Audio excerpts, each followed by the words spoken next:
Welcome back, guys, to the Relai Bitcoin Session. Today we have an amazing guest, Jeff Booth. I'm really honored and excited to speak to him. Obviously, Jeff Booth in the US and probably in most parts of the world, and also on Bitcoin Twitter, he doesn't need any introduction, but maybe we have some people here, especially Europeans, who might not be deep into the Bitcoin space yet, who would like to get some more insights and background on who Jeff Booth is. Just to tell you guys, I mean, Jeff Booth is really an amazing serial entrepreneur, board member. He's doing so much, so many interesting things that we probably don't have time to talk about all of them, but for a couple of years, I guess, he is into Bitcoin. He's a very influential guy, especially on Twitter as well. He has 250,000 Twitter followers, and he has very nice, very sophisticated also tweets on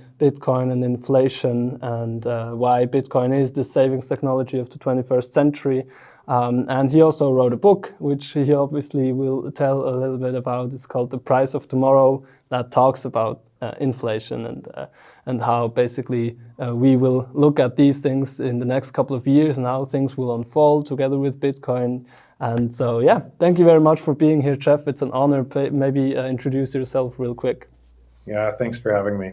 My introduction is going to be faster than yours. I'm an entrepreneur. Started running a bunch of different companies and boards and such, mainly in technology. And through that lens, I couldn't understand why, if technology is so efficient and is driving so much efficiency in the world, why prices weren't coming down. And it was bugging me. It was bugging me for about 10 years. And so I decided to write a book investigating why that was the case, what the repercussions for society and what's going to happen as a result of that fight, that epic fight of two great forces fighting into each other. One, an inflationary monetary policy that we've always known and we live in, and one technology that is supposed to free our time. And those two forces can't coexist. And so I wrote about and I was worried about what the way my kids would grow up in society, without kind of investigating what was happening at a deeper level than most people are willing to take a look at. And so I wrote a book, and that was published January of 2020. It's called The Price of Tomorrow: Why Deflation is Key to an Abundant Future.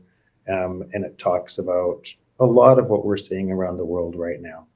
So if you understand those two great forces and what is likely to happen as a result of this fight, to us, you understand a lot. It's a really good view to what's happening in the world. So the two forces being, one is kind of the ongoing inflation that happens through debasements of currencies or through money printing, so that basically $1 is not worth as much today as it was 10 or 20 years ago, and that's why prices actually are rising, like asset prices for products, whatever, and goods. So their prices are kind of rising, but the second force would be technology that makes everything basically more efficient and abundant. So a lot of things are automated, a lot of things are digitized. It's very easy today to set up a website, to set up a business, you don't need as much labor and production infrastructure to do things. That's why things should actually become cheaper. And so can you help us understand kind of things? Some things are actually getting cheaper. So for example, a television today costs less than 10 years ago, right? Whereas, for example, real estate obviously costs way more now than 10 years ago. So how can we understand this? What are the forces behind these things? So I think it's really important here, and a lot of people miss that what you're talking about and get caught into breaking down the components of GDP to see which ones are falling and which ones are rising. And yes, that would be one way to say money printing is causing people to race to hold assets and those are rising faster than other things. So that'd be, but the truth is the cost of your TV should be way less, because you're measuring that TV, even though it gives you more power, you're measuring it in dollars that are worth way less today. So it's actually fallen a lot more. So then, so it's way more important to say what's actually happened. So you have an inflationary monetary policy, and we all live in that inflationary policy, and we don't question it. And think about what inflation is. Inflation is, we've designed a society so that we must have our money worth less each year. And all inflation is theft. It's theft from middle class and poor to the rich, because the rich have more assets, and those assets rise with it, and the middle class and poor get their pockets picked. So we have theft in the base of money, and we all believe that 2% theft is okay. And so a lot of people miss that point. And so what rate of theft is okay? Is 5% theft okay? Is 10% theft okay? 2%? So theft is theft. So, but ultimately we didn't see it because the world in which we grew up in moved slower. So 2% inflation, we didn't see what was happening as fast as technology was moving. But then technology is speeding up. It's moving faster and faster and faster. And what that technology wants to do is give you more for less. So a way better example than your TV is this phone. 20 years ago, it was only a phone. It could only make phone calls. Look at the home screen and your apps, and virtually everything's free on it. Is way more. It's a computer device. It's your voice memos. It's your AI assistant. It's my guitar tuner. It's so many other things. Maps. Everything is displaced, and that is giving us ultimate power with very little cost. And so that that cost that you're paying today is an inflated rate for that cost. It's not what it would look like without money printing. And so you have to ask yourself an investigation, and this is one of the things I went into in my book. What I realized is these numbers are pre-COVID. So these all numbers are pre-COVID. What I realized is there's $250 trillion of global debt to support at a global economy of 80 trillion, of an approximately 80 trillion. And if you're an inquiring mind, you'd say, okay, is there any possibility of ever paying back that global debt? Especially when technology wants to move the other way and give things for free. But number one, just assume, what could you create that could repay that global debt? Because you'd have to have growth, a high rate of growth in the world for a long time to be able to pay back that debt if you were thinking normally. But that wasn't the smoking gun. What I realized is if technology was moving faster and faster and on an exponential pattern, then on the opposite side of the coin, we must see that debt expanding faster and faster as well to offset the technology. And so when I looked at the numbers in detail, what you realize is 185 trillion of the 250 came within the last 20 years. And when you think about 185 trillion, and that drove about $46 trillion of growth. But when you think about essentially $4 for every $1 of growth, you realize you can never pay that back. It's getting worse and worse, and it's worse today than it was then when I wrote my book, and it'll be worse tomorrow. It'll be worse tomorrow. Essentially, you're monetized, and so there is no real economy, because what people think about is my house value keeps going up and up and up forever, without asking the question, what would my house be worth without $185 trillion of stimulus? Mm. And so we all live, but remember, we all measure a system by the system we live in. And that's an important thing.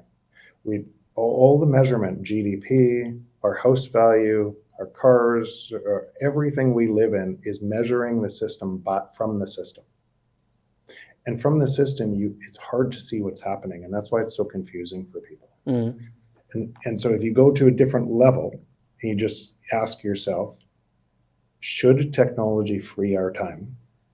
Isn't that why we use it?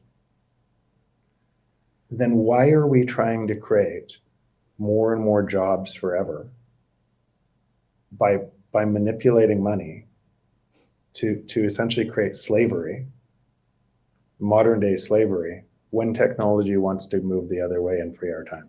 And so those two great forces are really profound in our life today. And if you're at the top of that, if you have a whole bunch of assets, stocks, everything else, you're a beneficiary of that. And if you don't, you're getting your pocket picked. And so when you look out at society and you realize people are rising up, they're mad, they can't put their finger on what's wrong. This is what's wrong. These two great forces colliding into each other. Because the basic function, as I understood it, of like national banks and central banks is to keep prices stable, right? But under these premises that you lay out here, this doesn't make sense. Prices shouldn't be stable. Why would they try to keep prices stable, right? Yeah, and build on that. So at 2% inflation, if you're measuring from zero, then maybe it's not picking your pocket as badly. But what if the real rate should be 20 years ago, the real rate, things should have been getting cheaper by 1% per year. And now they should be getting cheaper by 5% a year. Then 2% inflation or 5% inflation isn't 5% inflation anymore. It's, even if you trust the base level numbers that the governments are telling you, then it actually is probably double what that is, because you're measuring off a -5. And so what's happening, and if you just imagine these two systems moving further and further away from each other, one you have a feedback system that must keep on printing, and to be able to pretend it's solvent, and the consequence of that is a divide between rich and poor, and ever-growing increase in inequality, and essentially reset through revolution and war. That's a consequence of what's happening. And we've seen throughout history, we see that consequence repeat over and over and over again. And the other system wants to continue to bring prices down.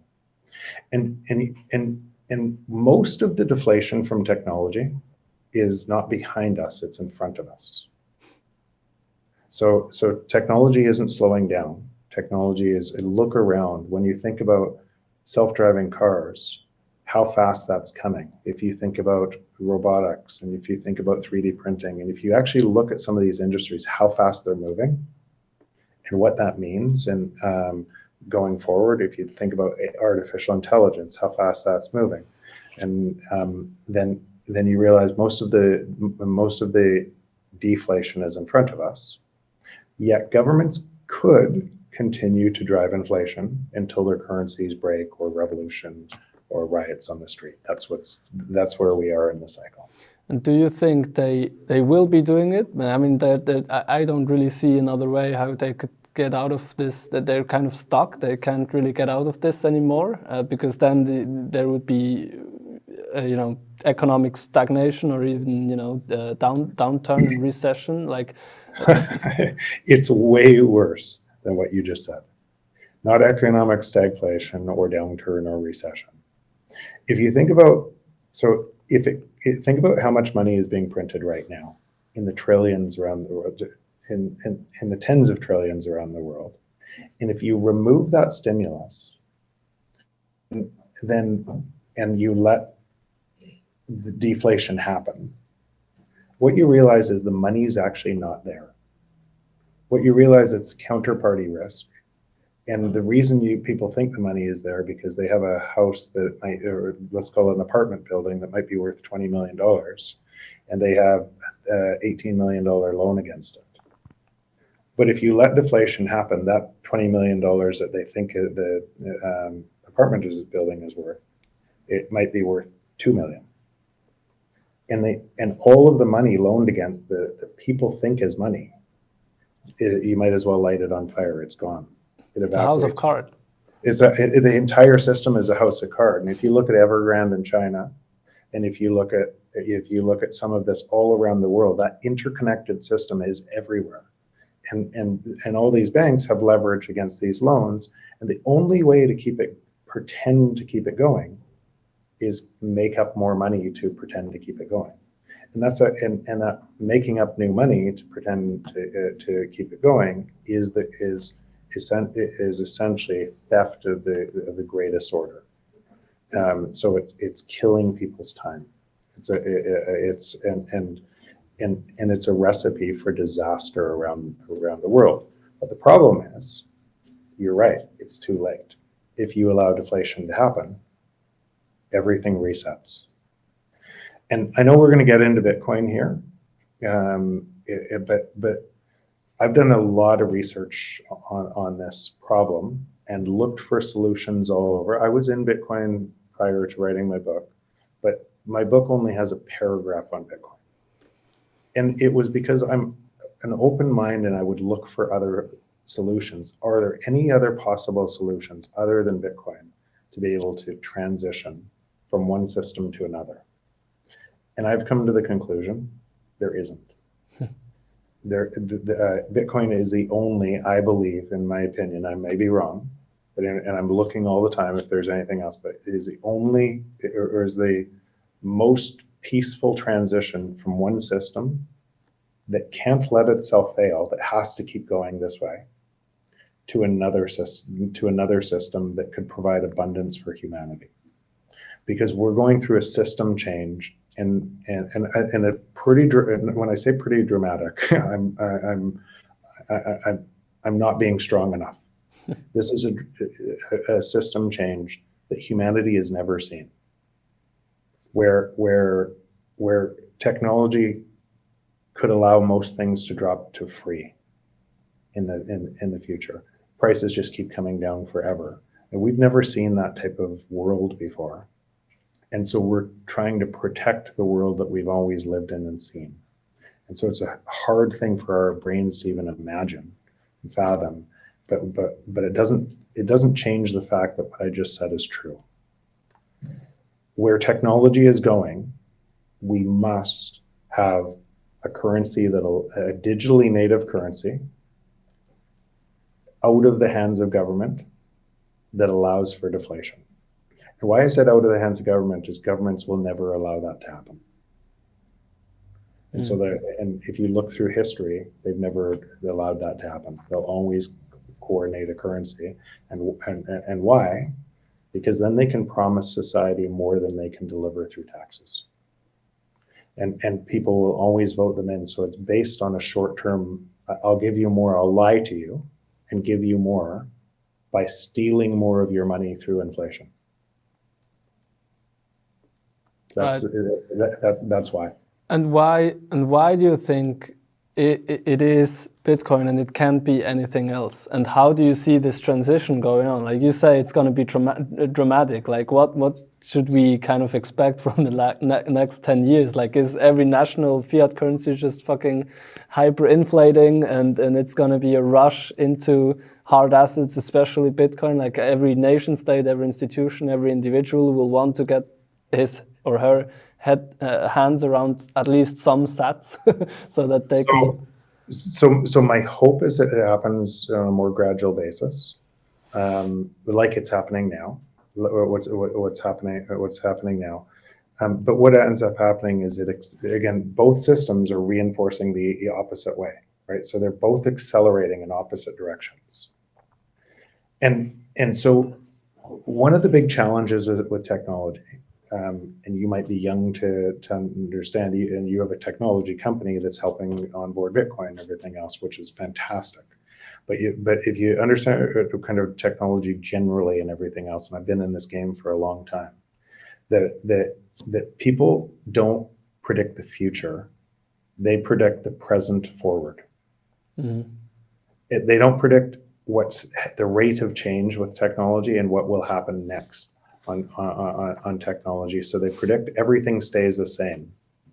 And remember, I don't know if Henry Ford said, if I asked people what they wanted, they would ask for a faster horse. Mm-hmm. right? And that's actually what entrepreneurs do. They look at, wait, this doesn't make any sense this way. Technology can provide a better value in a different way, and they build to where the market's going. And so I even remember in this phone, when BlackBerry, which was a Canadian company, where I'm from, a Canadian company, that everyone believed that the phone needed a keyboard. BlackBerry was the global leader. BlackBerry is almost non-existent today because of a different idea. And I'm going to go maybe a little bit more philosophical, but it's not. But it's probably important to understand. Every single thing you experience in the world was an idea first.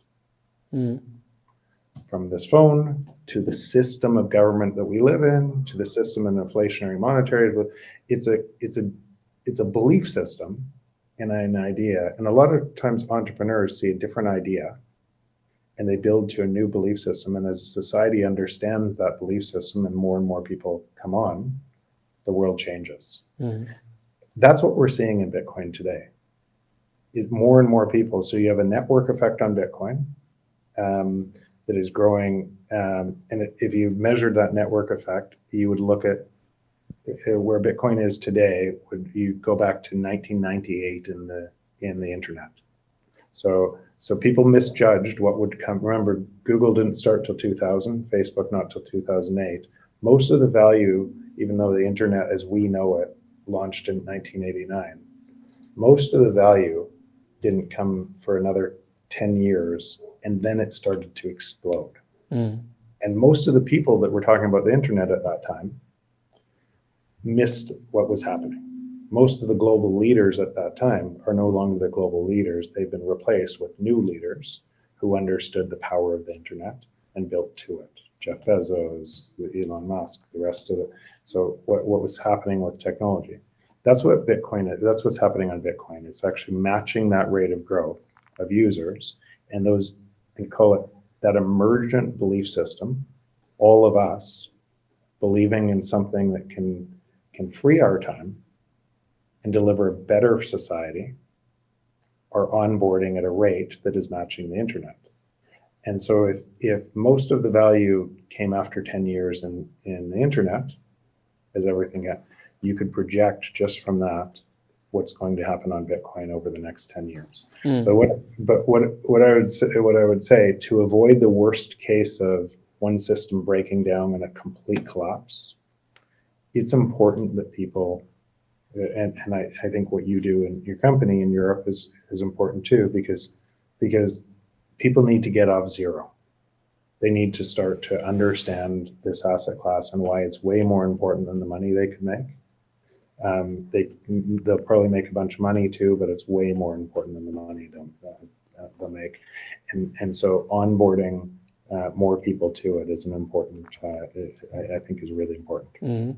So you're comparing Bitcoin to the internet, which happens a lot. Like people say that Bitcoin is the internet of money. Where the internet is probably it was the network of information, and then if you say like Bitcoin was invented 12 years ago, and now it appreciated from like 10 cents to 50, 60K where we are at now, and then still you are telling to people that we are in 1998 and the big chunk of value is still is still in front of us. And then also what you touched on is this thought of the next Amazon, the next Google, the next Facebook, which we also tweeted a little bit about, or you tweeted about, and I answered you. So I maybe just quote the tweet real quick, and then you can start unpacking these thoughts. Sure. So Jeff tweeted 2nd of October 21, imagine investing in the internet itself rather than the companies like Amazon, Google, Apple, Facebook built by capitalizing on the advantages. That is Bitcoin. So the internet is Bitcoin. The value created on top of Bitcoin is the next wave, which you are probably now talking about, this next value creation. And it only is only just beginning. Act accordingly. quote end. So Yeah. like now how can you explain to people that all the value, how will all this value still like come through? Will it be companies like Amazon, Google and Facebook, or will it be like second layer technologies? Will it be ICO and DeFi and NFT use cases on Bitcoin, or what is it? What is this going to look like? So I wouldn't want to. It could look at a whole bunch of different ways, but let's first say Bitcoin itself has already one store of value, right? And let's use Ethereum as an example, and all the other coins as an example, to unpack what I'm saying. So before Bitcoin could do contracts, and before Bitcoin had layer 2 technology like Lightning and such, then Ethereum could come out and see, wow, there's been this rapid rise of Bitcoin, and we could create something that could do other things and call it a global computer, and people will deliver a lot of value in that ecosystem.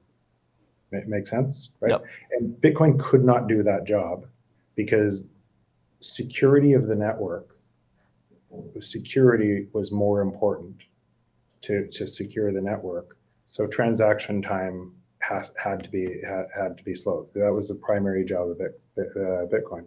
And so Ethereum and other coins kind of said they would do that job. And NFTs and others grew on top of that. And I don't know if I see a ton of value there, but let's assume some people are. But now that layer 2 technology, layer 3 technologies are built on top of Bitcoin, it's hard to see any of these alternative coins surviving long term, because now you have two network effects that are feeding back on each other, and they disrupt the model that Ethereum has and all the other coins have. They disrupt it, and from the base layer, from an immutable base layer that's uncorruptible, and now you can build layer 2 solutions. So that tweet I was talking about the layer 2 solutions, all of the ecosystem that's built on top of the primary layer. So if you have a primary layer that's bulletproof, like we use the internet as an example, you have a primary layer that's bulletproof all around the globe, and it decentralizes information and everybody can use it. Now on top of that bulletproof infrastructure, an entire infrastructure evolves. That's what Bitcoin is, and layer 2, layer 3 solutions on top of it are that entire ecosystem. If you look at your own company as an example, your company is one company in a sea of companies trying to add value to people's lives by creating really great UX or system or ease of use to access that bottom layer. And let's use another example. So and you know this from my book. Most platform power, monopoly platform power, what most people think it comes is from the users. It actually doesn't. It comes from suppliers. So the more suppliers that are competing against a platform, let's use YouTube, billions of people trying to create videos, or TikTok or anything else, the more of those videos there are, the more users show up. Because most of the videos never get seen. And there's always more content creators trying to be seen. And what they're trying to do is get a little bit of advertising revenue, a slice of advertising revenue from YouTube or TikTok or anything else. And essentially they're selling their souls to advertisers, which controlled by YouTube, to be able to get a tiny piece to get a bunch of views. Right? That's how Instagram works, Facebook works, YouTube works, all of them. By the way, the same thing works for Google, same thing works for Amazon, except for advertising. It's millions and millions of SKUs, product SKUs on Amazon, competing for your attention. And the more competition from supply means more buyers show up. So that's the way the world looks today in all these platforms. Now think about what just happened on Twitter and Lightning with Jack Mallers and Twitter. I can tip anybody in the world that has a Twitter account in their native currency like that, instantly, globally. And what that means is now content creators, whether you're a musician, whether you're a content creator, you actually have more power than you have through one of the platforms that's giving you a tiny piece of that pie. Now, today the world looks like all of those creators are on their own little islands trying to get views, and it's hard, and that's hard to do. But if you think about what the power of just that platform allow, or the Lightning Network and Twitter allow, is a new type of Google, Amazon, Facebook that gives way more value to creators. Mm-hmm. And if they give way more value to creators, more creators will join that platform. And if all of these platforms are actually a result of way more creators, if more creators join a platform like that, all the users will show up there too, and it'll create a network effect. So the amount of value that is going to come on top of this primary layer of Bitcoin, secondary layer, third layer, it's staggering. I just gave an example. That is an entire new ecosystem is going to thrive.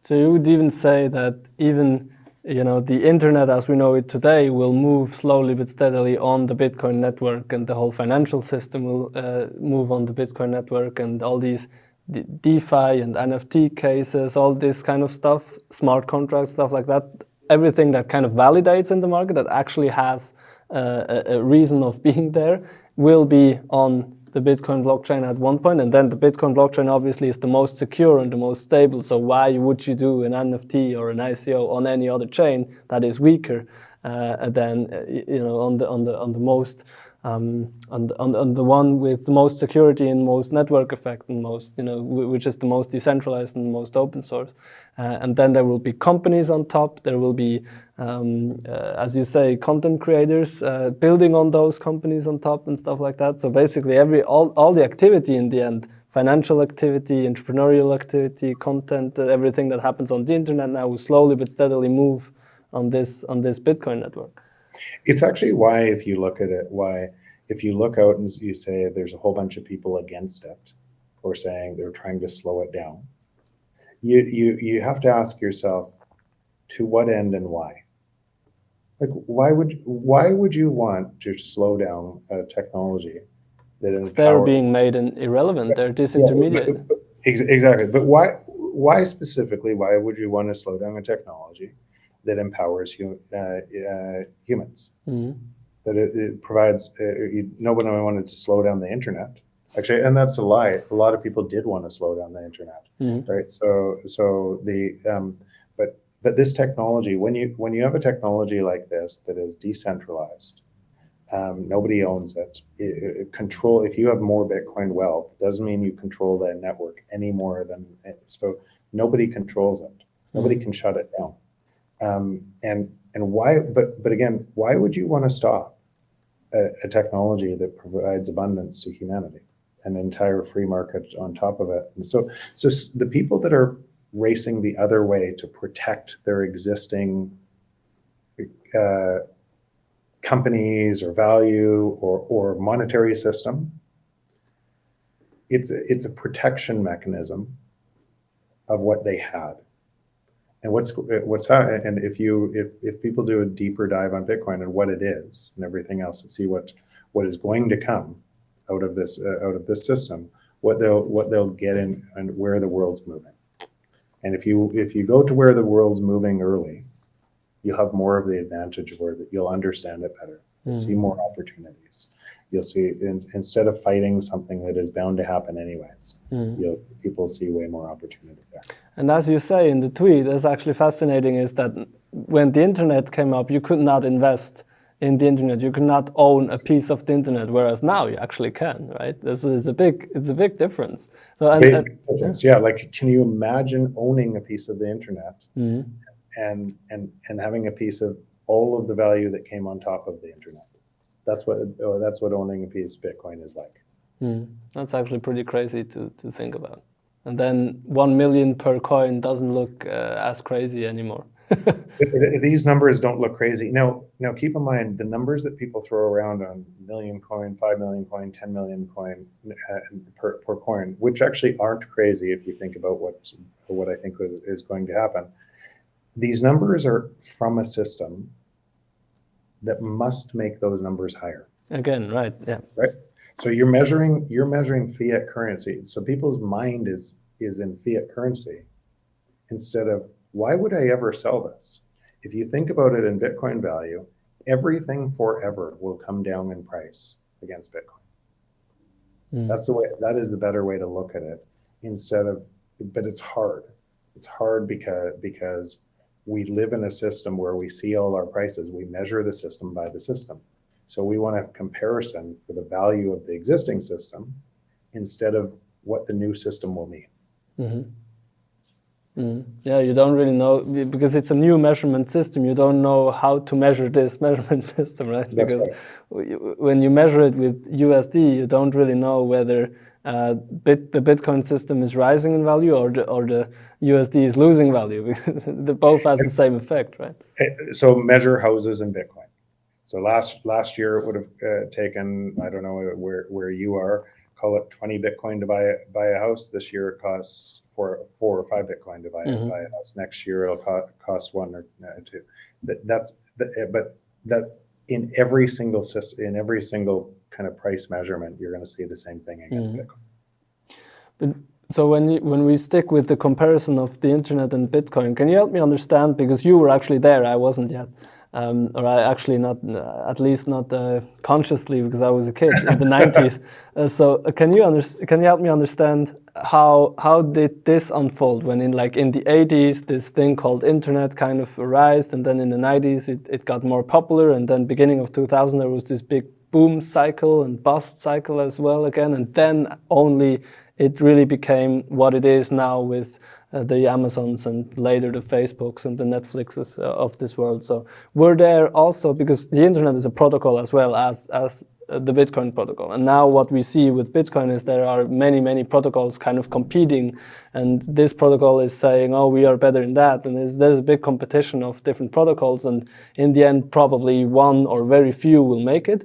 Was that the same situation with the internet, or was there just the internet protocol? Yeah, no. So the internet, and it wasn't even in the 80s really. It's called 89. The internet as we know it, kind of outside of DARPA and into the public space. And at first it was only used in the universities as a really, I would say, really bad email system. But even as a glimmer at that time, you could see just this communication medium changes everything. Now, it was really early, that communication medium changes everything. And so if you think about even in 1997, if you tried to pull up and on a modem, the speed of your internet, if you tried to download a photo or call it a video, you couldn't do it. It took forever. It would stall. It would, if you opened up a page with a lot of graphics, it would take forever to load. It would stall out. So even during that time, it wasn't delivering the type of value we're talking about now. Now it's commonplace. It's everywhere. But that essentially communication medium that you could send and receive anywhere and show that had an entire ecosystem built on top of it, and the speed got greater and greater, to enable that. That same type of thing is happening on Bitcoin right now. So if you think about how many people that you talk to today on Bitcoin, when I say it's an emergent phenomenon, we are all part of it, right? Every one of us is a piece of that emergent phenomenon, either bringing on new people, talking about this, holding it, and then if you think about the UX today, if you think about multi-sig today, that wasn't there 3 years ago. It wasn't. So there was the UX that to be able to onboard people 5 years ago On Bitcoin, it was harder. And it's getting easier and easier and easier. And that as that ecosystem develops around itself, and that will continue. But can you compare like this thing is that the crypto versus Bitcoin war basically that is going on, and all these 12,000 different currencies that are using hundreds of different blockchains, like different protocols. Was this situation there as well? Can we compare this to the internet or not? Yeah, so no, not that situation, and so not specifically that situation. But one of the things that's important, and now I wrote, you might want to put it in the show notes, but I wrote a piece called "The Greatest Game," and you can find it up. People could find it on Medium, and I compare technology value, and this is my way of looking at new technology companies. I invest in a bunch of technology companies. I'm board on many. But my way of for primary, one of the filters I would use is, does this idea give a 10x value to users? 10 times the value. And why 10 times the value matters a lot is because of what you're talking about. If the idea doesn't give 10 times the value to users in a small market, not a giant market, then what ends up happening is the existing monopoly will kill it. Either they'll make it harder. They'll either change their game. They'll be able to or market it to death. So it doesn't stand out enough. So users don't tell their friends. So it doesn't have this viral loop component into it. It's not as powerful. At the same time as that's happening, the incumbents are coming after that. If it has just a little bit of value, then a whole bunch of also-rans try to compete against it. And it muddies the water, and it takes a ton of marketing to try to convince somebody that my thing is better than somebody else's thing. So 10x value, if it doesn't have 10x value, it has very little chance of breaking through the noise today in the world. Now let's overlay what's happening in Bitcoin. Bitcoin is a kind of emergent invention, comes out of left field, and has that 10x value, maybe 100x value on store value, and a lot of really small for a lot of time, and people didn't understand it. Governments didn't understand what it was. It starts to gain steam, network effect, and create a lot of value. And now it's out a number of years, and it's creating a ton of value. It is highly likely in that type of that if I could create an altcoin and do a pre-mine and say, I have 70% of the value, and I'm going to be like Bitcoin but something else, and create a marketing budget to sell my friends my thing, my altcoin, I could try to skim off some of the value of Bitcoin and try to sell my value, and you'd have an entire ocean of people saying me too, me too, me too, because it's really easy to do on a Me Too blockchain, but they don't look anything like Bitcoin. But you could create a market, you could create a marketing event, you could create some money. If people think they could get rich fast, you could create a whole bunch of short-term value there. And if I think about the altcoin space, that's what it looks like for the most part. And so Bitcoin has stood the test of time and will stand the test of time. You're going to see in this next run up, I think the same thing. It's going to diverge from all of those. But I am only in Bitcoin, and it's not specifically for the money, because I don't think there is another. There isn't another coin I've seen that has both the ability in time and being able to do what Bitcoin's done, that won't get co-opted by somebody, to be able to transition humanity from one system to another. And it's that important that we transition from one system to another. When you say you're in Bitcoin only, is it your only investment is in Bitcoin, or like Are you into Bitcoin and startups and some alternative investments, or are you also in stocks and real estate? And like, do you have a normal portfolio? Yeah, no, I have a portfolio,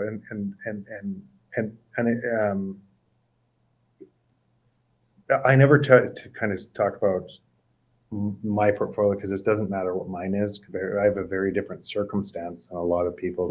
So there's young people watching your show, there's older people, and I would never say for one person to follow the advice of somebody like me and say all in on one thing. I do believe Bitcoin, and I could be wrong. Okay, I don't think I am, but I do believe it'll be the #1 performing asset for maybe forever. Like it's going for a long time. I think it's but more importantly, I believe it's the only thing that can change a structure from one system to another without revolution or war. And that's more important. I have lots of other investments because I invest in technology companies. I start technology companies. I have a lot of other investments. Again, I didn't come to Bitcoin. Bitcoin went to zero for me. It'd be okay. It would be okay from a monetary standpoint. It wouldn't be okay from what I know would happen next. From an idealistic point of view, would not. It's a really bad thing. It's a really important concept. That was fascinating. I think it's great to end it here. I don't want to steal more of your time, but it was really great to have you on the show, Jeff. Thank you very much. And if you want to let the Relai community, and especially the European Bitcoin community, anything know, then your time. Thanks for having me. I'm in Europe for the next month and a half, traveling with my family. But thanks for having me. This was great. Right. Thank you very much. Yeah, you're in Barcelona now, I think you said, and kind of hopping some different spots in Europe. Have fun, and if you need any tips or something, let me know. It was really a pleasure to having you on, Jeff. Have a great rest of the year traveling around with your family, and talk to you soon. Thanks a lot. All right. Bye. See ya.